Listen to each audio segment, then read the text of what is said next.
Welcome to this week's episode of Tuesday Morning Running Back. I'm your boy, Matt Forte, here with my guy, Jason Romano, and a full weekend of football again. I'm excited to talk about this every week because, Ooh.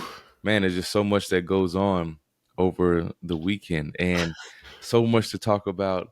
Um, we'll save the Bears for later, but let's Wait, shout let's out Tulane 3-0. Let's hey, go. yeah, shout out to Tulane, Roll Wave. Coach Yes. Summerall has got the boys together. They got revenge, if you want to call it, against Duke. Duke stole their starting redshirt freshman quarterback from last year in Mensah, Yeah. and he went there for the money. Obviously, he had a lot of NIL deals to go over there, but he came back. He's still a good quarterback, but man, they were on him and they were rolling at Ullman Stadium on campus there. So shout out to Tulane and Coach Summerall, and they got to keep it rolling. Hey, they play at Ole Miss this weekend on ESPN, Matt, at 3:30 Eastern. So if they Yeah. can win that game somehow, it'll be the toughest game of the year. There's no doubt. Mm-hmm. But they can win that game.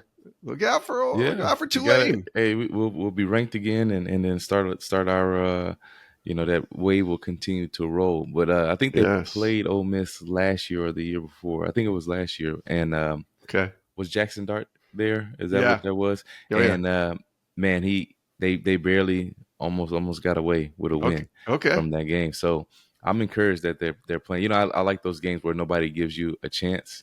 Yes. And speaking of nobody giving a chance, let's shout out Bud Crawford, Terrence Crawford against Canelo Alvarez. So we had a Okay. boxing match that was on Nice. Friday as well. So we're bringing all the spectrum of sports in, not just football, but Yep. undefeated, undisputed, unanimous decision, and he is 41, I think 41-0, something like that, and just Mm-hmm. has never lost. And he's beat. Nobody gave him a chance going into this fight, and I've always liked him and his style, his southpaw style of fighting, and man, he's just from he has a crazy testimony as well. From one of the Mm. rough parts in Nebraska, and was actually shot before and drove himself to the hospital. Wow. Actually shot in the head, and Whew. he made it. But Jeez Louise. I didn't know you were a but boxing guy. That's good. yeah, love boxing, Yeah, especially when I was growing up. I mean, I was in the era of the Mike Tyson, Evander Holyfield, for sure. George Foreman, those like big heavyweights. Same. Boxing Mike, has Mike changed a Tyson. lot. Yeah, Mike Mike Tyson, Tyson, of course. Yeah. boxing has changed a lot since then. Yes, it has. Everything is in sports is entertainment wise, but man, It was good. this weekend, Oh, the NFL. where do we start?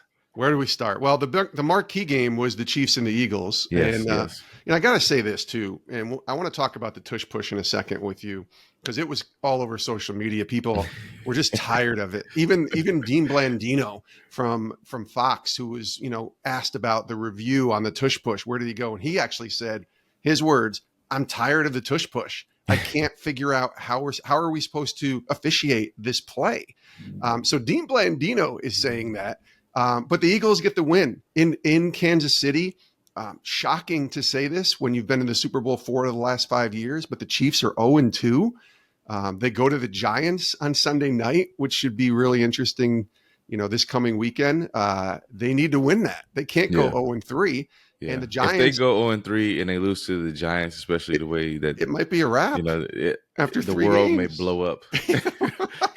Kansas City might blow up. Oh my if that gosh, happens. they just don't know. They haven't been But 0-2 since 2014. I don't mind the tush push. I don't know why people You look at don't? so because it's a quarterback sneak, right? Is it And though? Because you it got is. 4 guys behind you pushing you. That's the Well, problem. get 4 guys behind the defense and push them. If it's so bad, stop it. That's a good point. And so when you talk about people talk about leverage and things like that, and we can talk about what happened with the Broncos game. Yeah.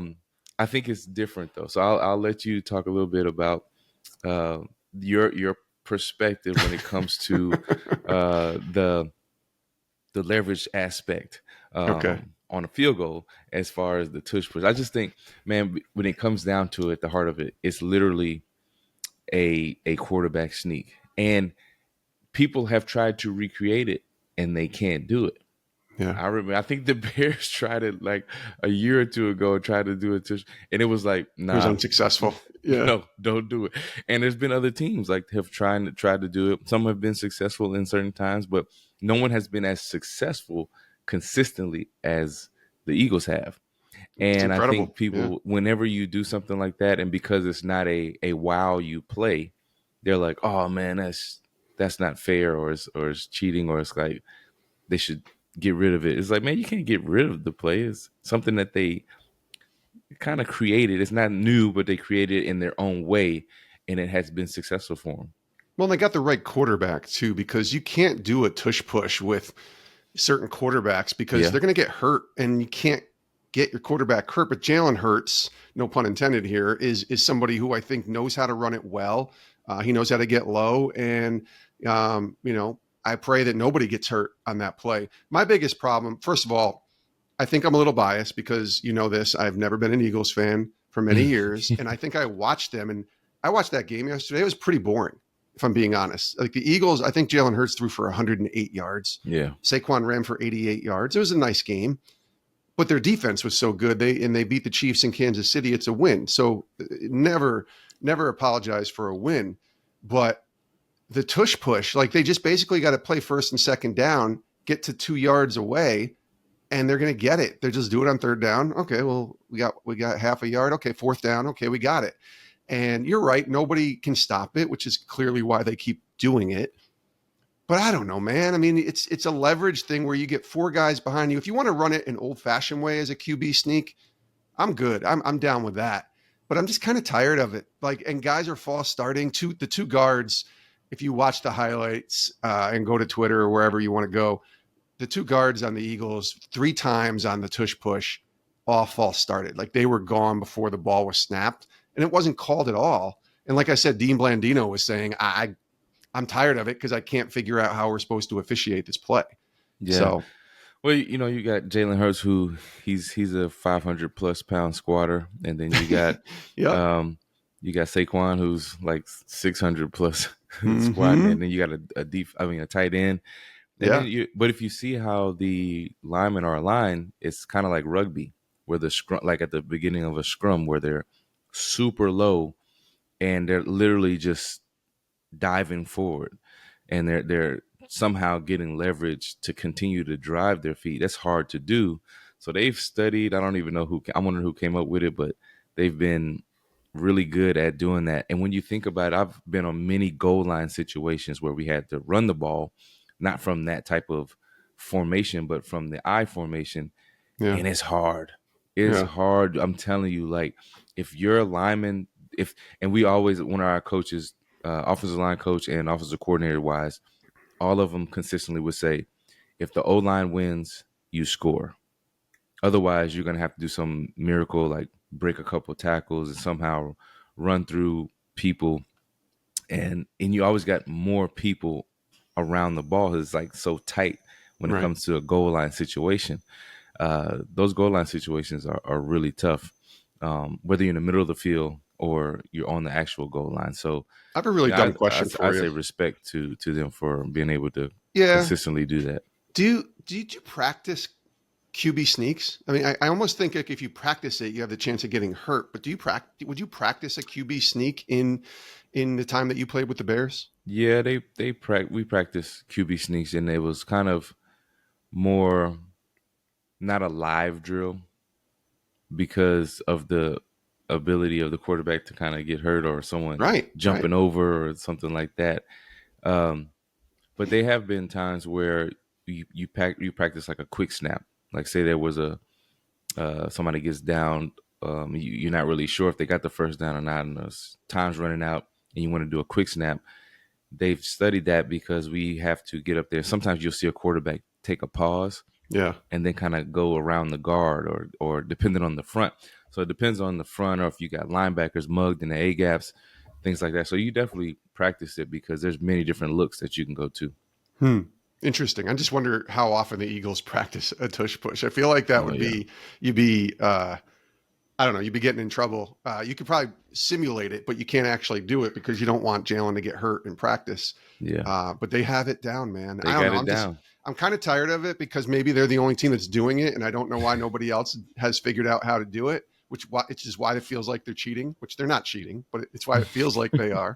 All right, so let's talk about leverage for a minute, because here's the sort of weirdness of the NFL, right? So you get leverage from 2 or 3 players behind Jalen Hurts pushing him forward, but then you compound that on the other side with the Broncos Colts game, which my daughter was actually at. So Sarah lives in Indiana. She goes to Indiana Wesleyan, and she drove down. She's actually a Broncos fan, Matt, and Hmm. she drove down to Lucas Oil, which is where you played your first game Yep. in the NFL many years ago. And she went to the game. She was all excited. And the Broncos, it was a good game. It was back and forth. Broncos Colts. Bo Nix played well. Daniel Jones, who they're calling Indiana Jones now, which is just, I'm shaking my head on it. But he played pretty well too.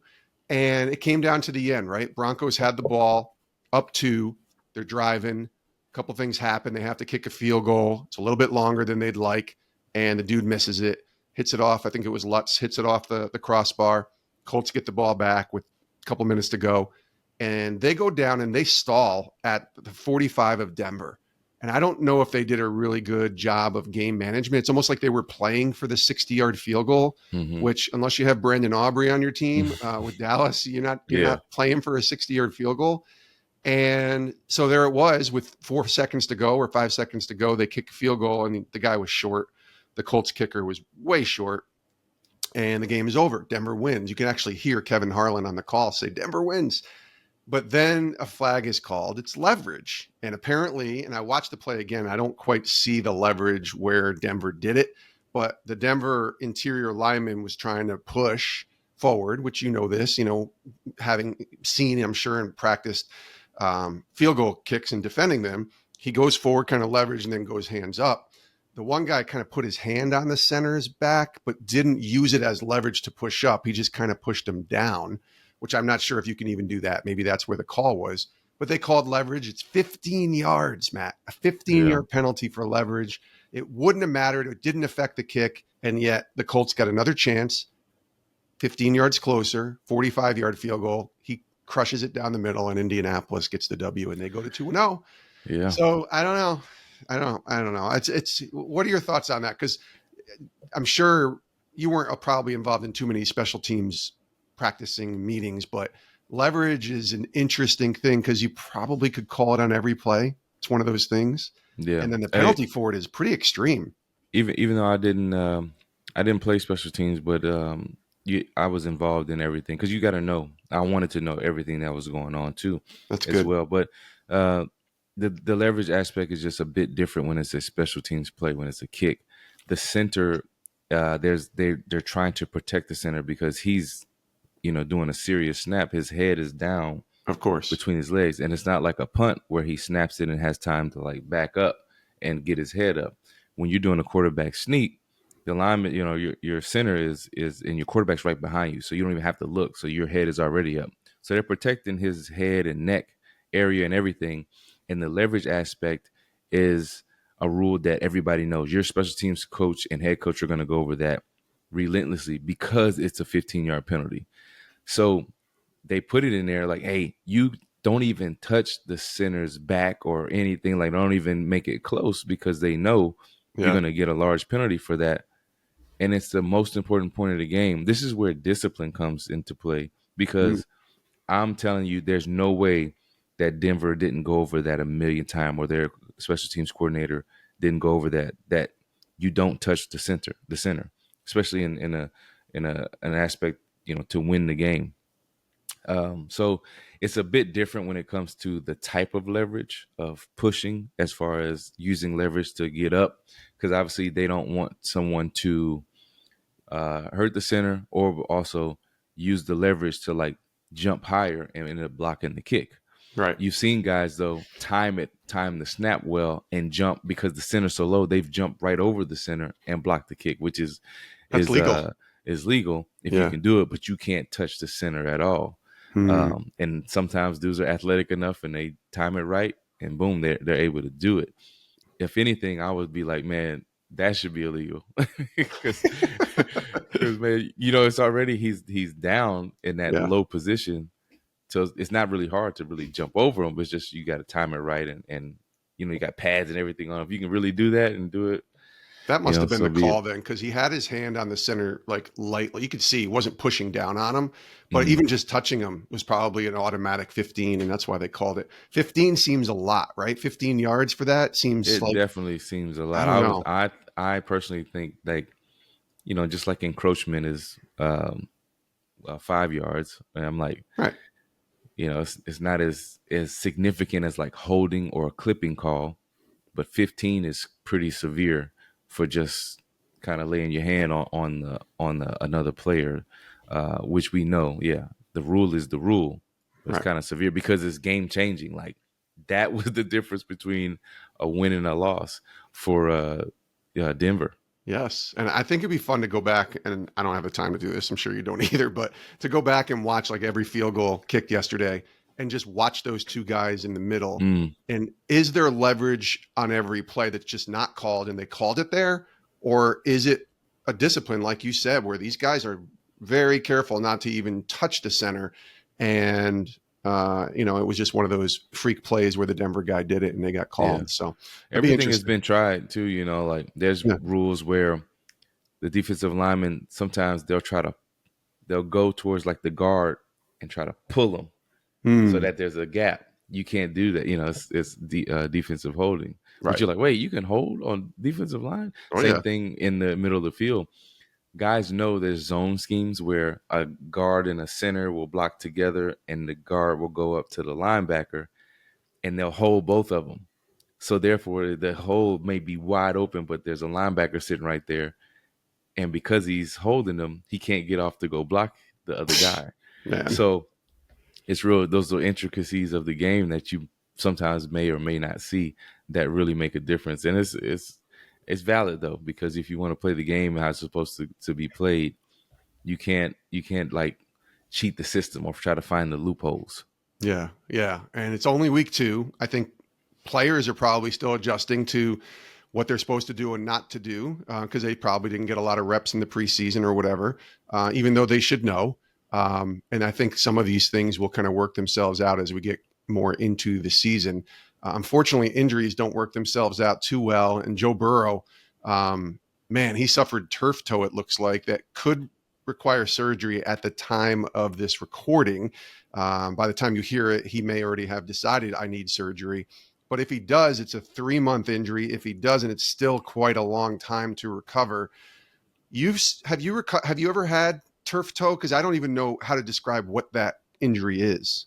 Man, turf toe is one of the worst injuries out there, and people kind of say it's just a toe, and it's not like a broken arm or like something a torn ACL. So, man, turf toe has retired certain people Yeah. like from the game because of turf toe. I had turf toe twice, Oof. my rookie year and the last year that I played, and at the Did you end of play the through it? season, Did you play through it? yeah, Oh. the end of my rookie year. We're playing the Saints, and Will Smith was the defensive end, and I was running to the side, and he kind of like almost, I think one of the it's illegal now, like a leg whip tackle, but Mm-hmm. his body fell on my heel, and it's when if you're planted your foot in the ground and extra pressure hits your heel, it's going to hyperextend your big toe because that's where 80 to 85% of your pressure or your weight is on your big toe. And basically it's like I think it's as they talking about Joe, his must have broken, but it really messes up the joint capsule. You have a capsule that's the joint of the big toe that allows it to flex up and down.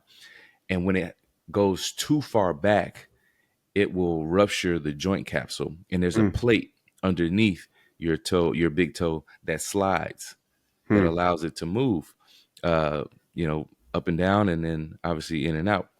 And man, if you hurt that, the only thing like when I did that my rookie year and injured it, it was I didn't tear the tendon that runs along the outside of the toe, but man, my toe is still swollen. Like I have a big knot on one side of my big toe because of just the joint capsule. It swells and it's inflamed, and it never really goes back. It's scar tissue and things like that.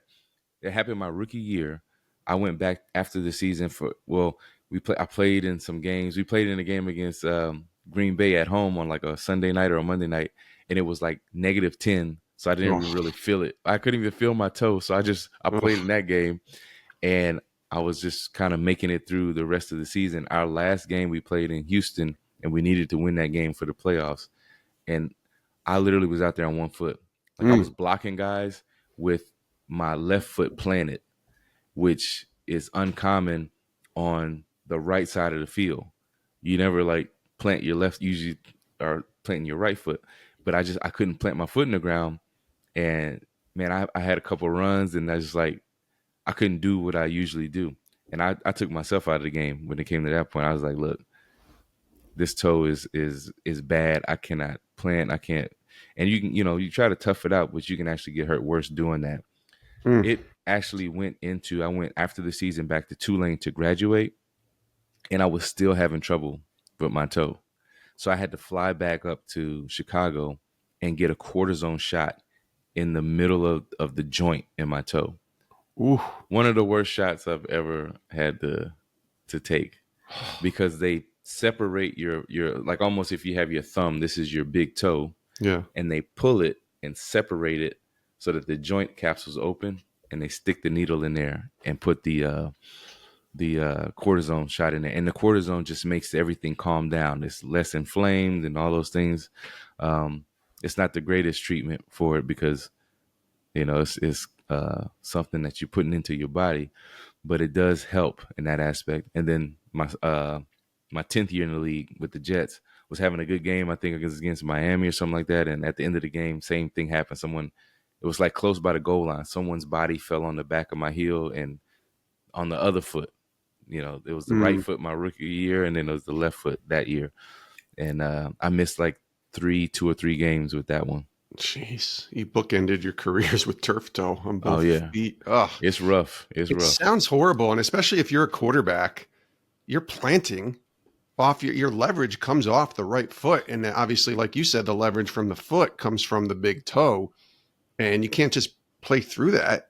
You're going to be less effective, and I feel for Joe Burrow because just as you start to watch him and see him do as well as he did last year, he has had these injury situations, these years where his O line is still not. I mean, I don't know how you can't put an O line when you have, a solid, staunch O line when you have a Joe Burrow there and you commit all that money Mm-hmm. to him. But he's injured, it feels like every other year. And I feel so bad for him because he's so good. And so, yeah, I mean, is this a pain tolerance, you think, if he opts not to have surgery? Is it really kind of that thing? Like, I think at quarterback he has a serious decision to make because he shouldn't be running as much as a running back, but that is an asset. Joe can run actually a little bit, and yeah, he's been able to scramble and make first downs and do things like that. If you can't do that, you're really one dimensional, and especially with a subpar offensive line, you're gonna have to scramble anyway.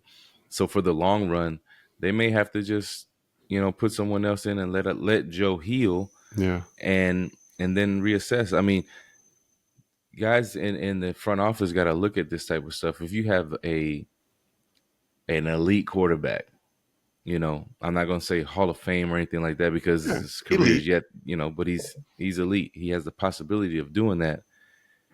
You're going to ruin his career by not having people up front that can block for him. And he's going to play his days out and be a great player when he's available. But how Mm, much is he going to be available if you can't protect him back there? yeah, And that's the same in kind of same situation. Caleb is not elite when it comes to quarterback. He hasn't proved that yet, but Joe Burrow has been to Super Bowl, and he's changed the how you look at the Bengals. It used to be like it's the Bengals, like yeah. The Bungles. and people would think, oh, this is a win. They would pencil in a win on their schedule when it was that, but that's not the case. He's got some real ability to really take them and be a good team. But if he's not available, it's not going to happen. And then Doesn't matter. it could Yeah. cut people's career short Yep. that way.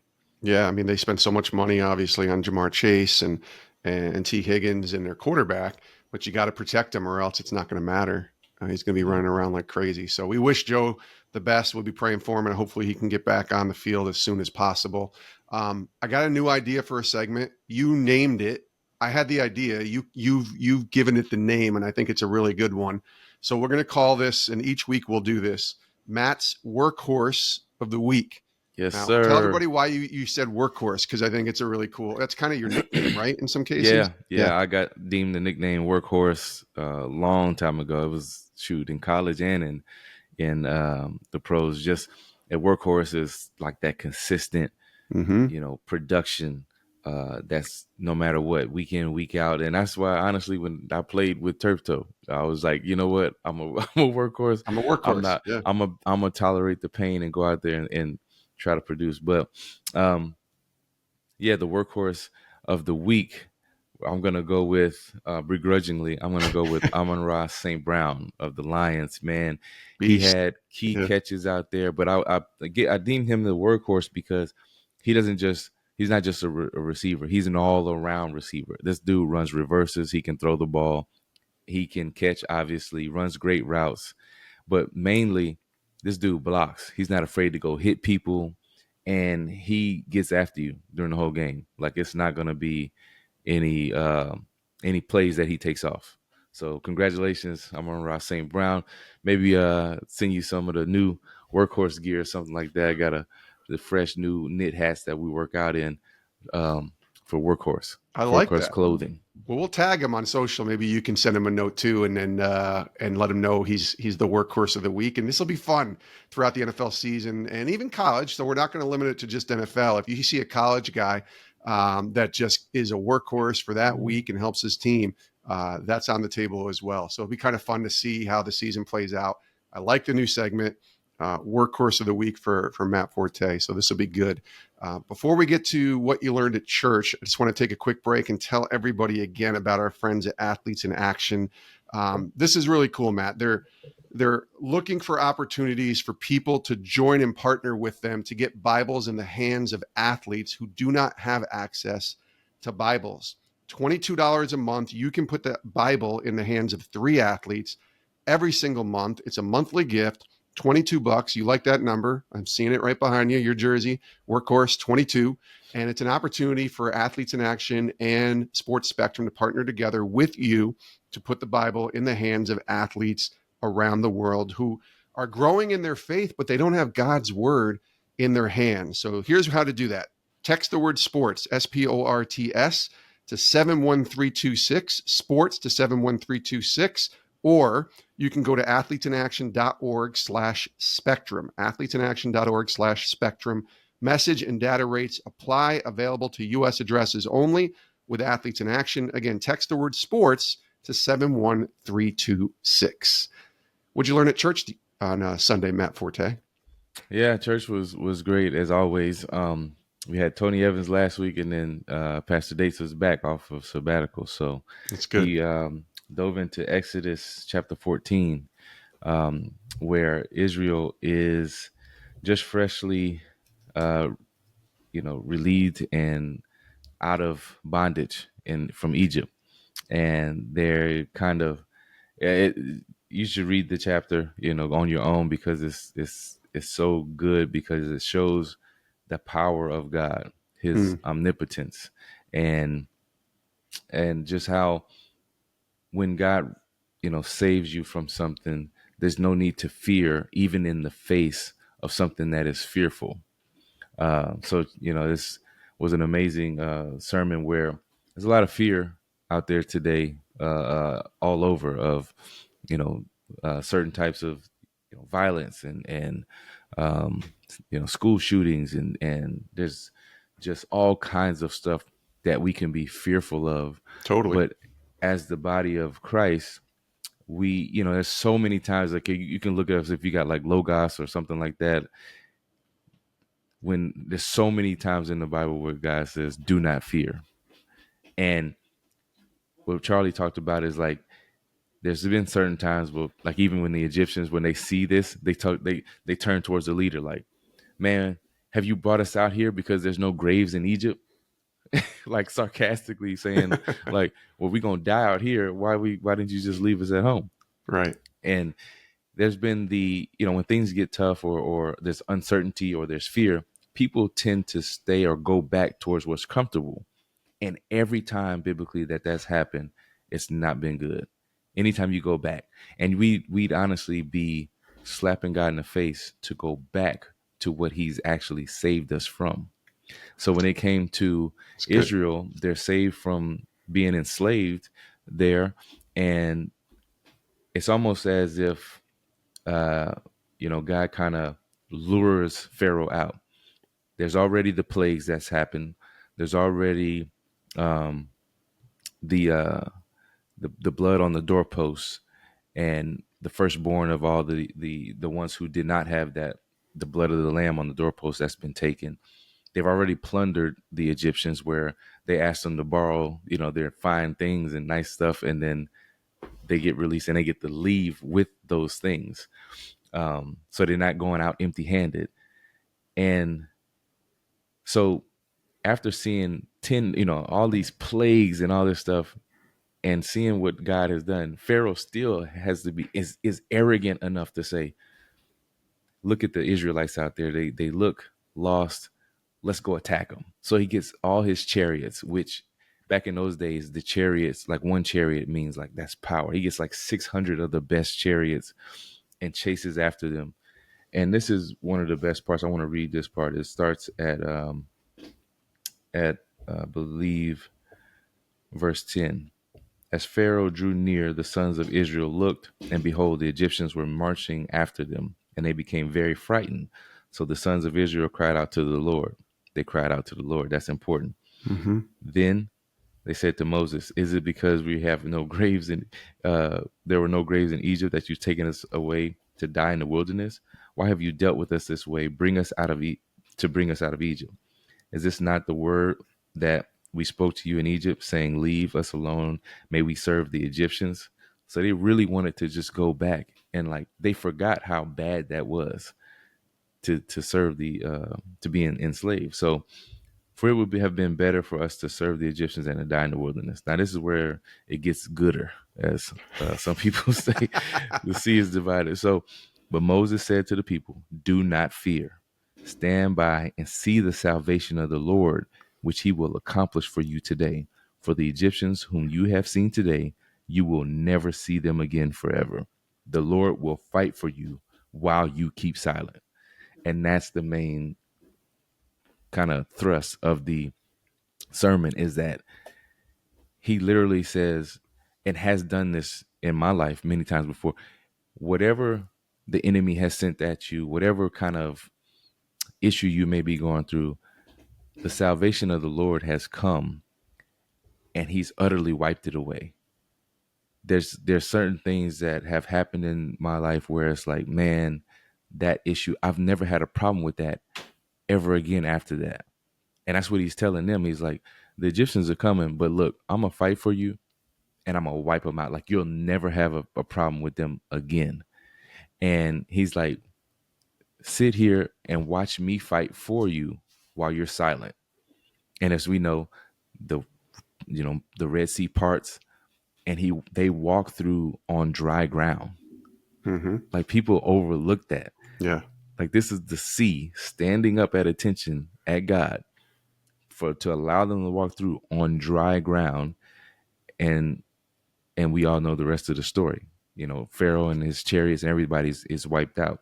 But the salvation of the Lord, that's just an important part. Is like, it kind of talks to us in a different way, or a foreshadowing of our actual salvation.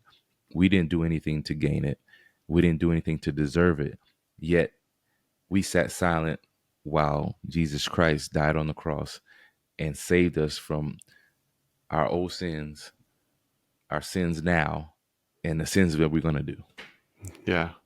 Wow. That's really good. Yeah. It's a good reminder, man. That idea of fear. I mean, you know what's going on in the world, and it's a time of fear for so many.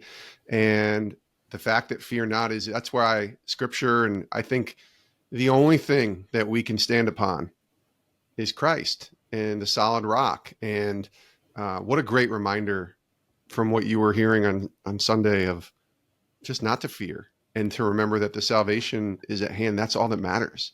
Like Christ came um, and died and rose again, and he's seated at the right hand of the Father. And that's our hope. And it's our only Hmm. hope. It can't be in anything in this world. It's got to be in Christ and Christ alone. Yeah, Hmm. yeah, it's so good, especially the human kind of inclination. Uh, Obviously, when you're not submitted to God and like fully, to want to go back. It's like, man, anything that was like convenient or comfortable, like God is not calling us to be comfortable, but we like to go to that comfort state and to be released from bondage in such a miraculous way, and to say, we should just go back. We would have been better off doing this. It's like, man, that's insane. That's Yeah, crazy. But we often do it we do. in a different way than what the Israelites went through. For example, like that relationship that was abusive, or that person that you shouldn't go back to. People, we've done it. Yeah. Or Old habits, that right? old habit, like that drink, or that drug, or whatever it may be, that God has really kind of delivered us and gave you an opportunity to free you from. We would be crazy to go back, because you don't get to experience the fullness of the joy that God can give you by going back on what he's already saved you from. Hmm. And I think so. One of the things I'll end with this that Charlie said that was really good is that the like God has a great plan for us. And yeah, we can't see it. We don't know it. We don't know the full thing. But when we submit ourselves to him, we get hints, and we get to faithfully move forward. And it only takes a little bit of faith, as we talked about on one of the previous podcasts. But he says God's plan, where God's plan will bring you, he has the power to sustain you there. So you can't, there's no fear in doing that. He's like, look, don't be afraid, even though you see the clear threat or enemy or fear.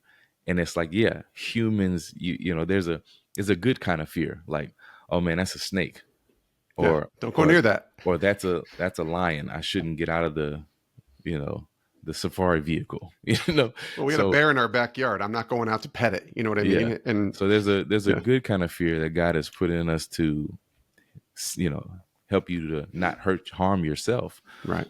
But then there's a different kind of fear where it's where you fear the unknown, or what's going to happen, or what could happen, and things like that. And it's funny, there's a study, I think it was like 95 or 98% of the things that we fear never happen.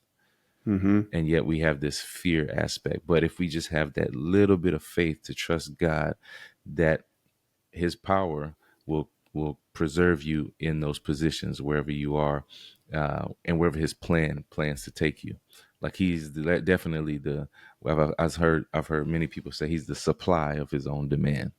Yeah. Oh, that's so good. I just had an idea too. As people listen, if they want to share with us what they learned at church, I think that'd be kind of cool too. So certainly reach out, hit up Matt or myself on social media, or you can always email us with any ideas. Jason at sportspectrum.com is my email address, and I'll make sure Matt sees everything as well. But love to hear from you. Maybe what'd you learn at church? Or a testimony. Like Yes, we've that's we've right. gotten emails and that you forwarded me, Jason, that have amazing testimonies of how God has worked in other people's lives. I think that's important to hear from people as well, just to see how God has been moving in their lives as well. Yeah, what is God teaching you right now? We'd love to hear from you. So email us, Jason at sportspectrum.com, or hit us up on social media, Matt and I, whether it's X, Twitter X, or Instagram. We would love to hear from you. All right, Matt Forte, this was fun. Thanks for doing this. And again, shout out to Amon-Ra St. Brown as Matt's workhorse of the week. We didn't talk about the Bears, which is probably a good thing, right? 0-2, and it's not looking good. No comment. No comment. Well, hopefully we'll get. By the way, the Bears are hosting the Cowboys on Sunday. So we'll see where we're at next week when we start talking about them. They have to win that game to salvage their season. I really believe that. So we'll see. They might have a shot if they just throw the ball down the field like Russell Wilson did against Dallas. It'll be rough. Dallas it's not like they're not playing well. No, they're on playing offense well. they're really good, just as like everybody thought, and on defense they got some question marks. So it'll be fun. Well, thanks everybody for tuning in. We love you guys. Thanks for being here, and we'll see you all next week here on Sports Spectrum. Hey, thanks for watching Sports Spectrum here on YouTube. You can click our next video, or you can check out our website, sportsspectrum.com.